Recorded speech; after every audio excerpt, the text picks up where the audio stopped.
Love or Duty? The 1919 debate over William Tanner's tragic sacrifice. On September 5, 1919, the Washington Herald published a provocative article that stirred public discourse by posing a heart-wrenching question: which do you love more, your life or your wife? The piece centered on the tragic story of William Tanner, who, unable to free his wife Mary from a railroad track as a train bore down, chose to die with her, leaving their 3 children orphaned.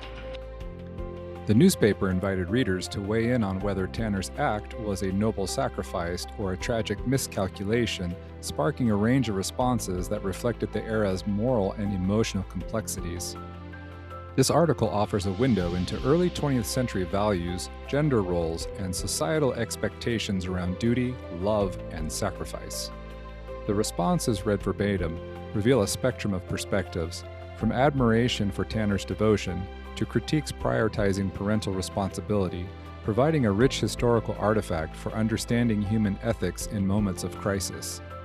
The following comes from the article. Men, reply to the question, which do you love more, your life or your wife? Would you have done what William Tanner did? The Washington Herald asked yesterday. His wife's foot was held fast in a railroad track at Hubbard Wood, Illinois. A fast train came rushing down upon the woman. Tanner worked desperately to free her, but failed.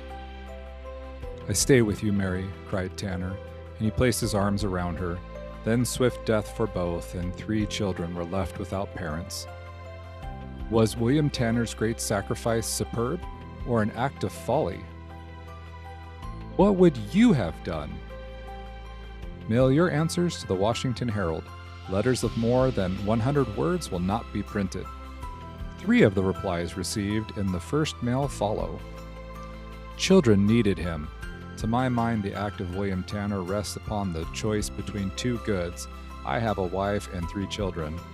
I was also left without parents at 6 years of age, hence I would have chosen the greater of the 2 goods. Finding that I could not save the mother, I would have remained with the children, which in this case seems to be the greater of the 2 goods. W.R. Robinson. An unprofitable suicide.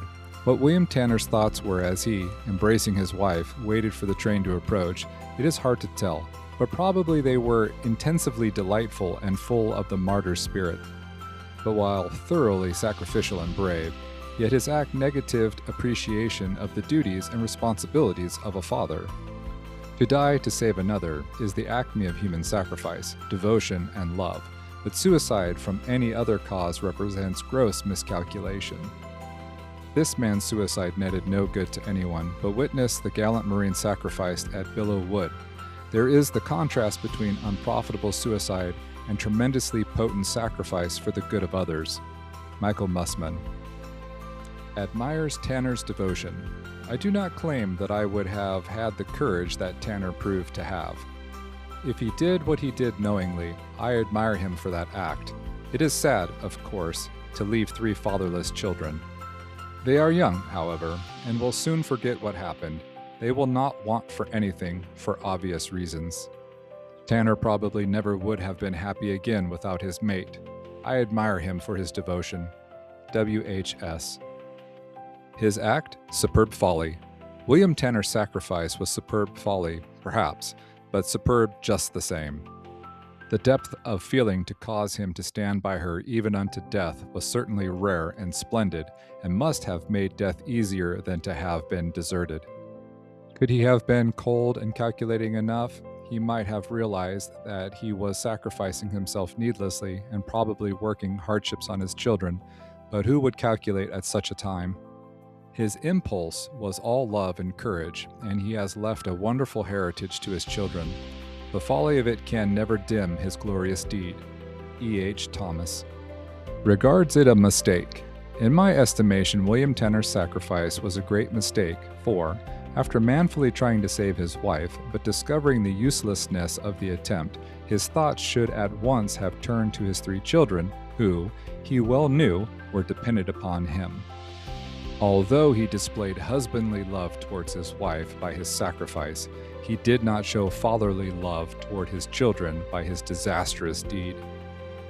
Had Mr. Tanner done otherwise, he undoubtedly would have fulfilled his wife's motherly desires towards her children and also his own obligations towards them.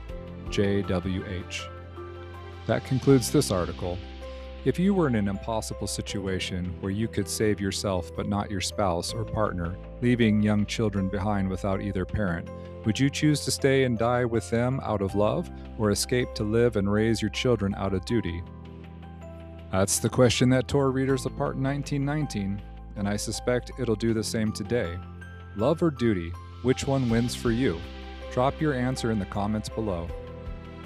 Thank you so much for watching. If you enjoyed this story, please check out my Substack page at humblymybrain.substack.com for more interesting articles from the past. Don't forget to like, subscribe, and hit the bell for more thoughtful content.